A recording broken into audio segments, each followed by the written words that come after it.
So right now, I want to show you a trick that will let you customize your own iPhone background and lock screen with a really cool emoji collage. The first thing we're going to do is to press on our home screen once our phone is locked. And you can see from here, I can now customize both my background and my lock screen. So I'm going to hit the plus button. And now this is going to allow me to add a brand new wallpaper.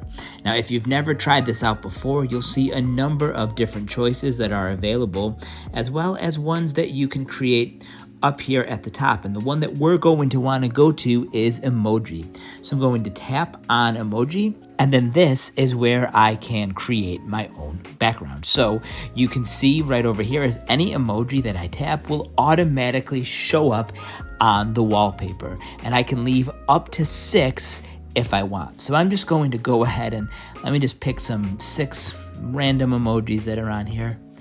I'll just take this one and this one.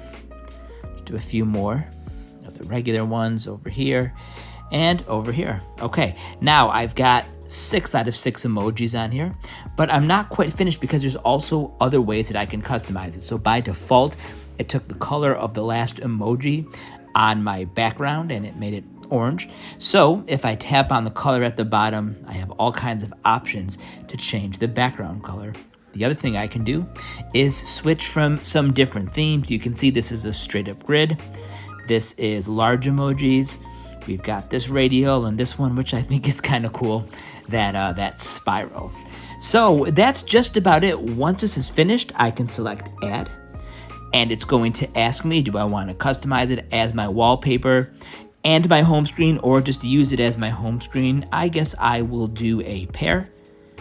And now I am all set. There is my lock screen. So in just a few seconds, I was able to customize my home screen and my lock screen, basically my wallpaper, I believe it's called, using a customized assortment of emoji. Kind of a cool way to decorate the wallpaper on your phone.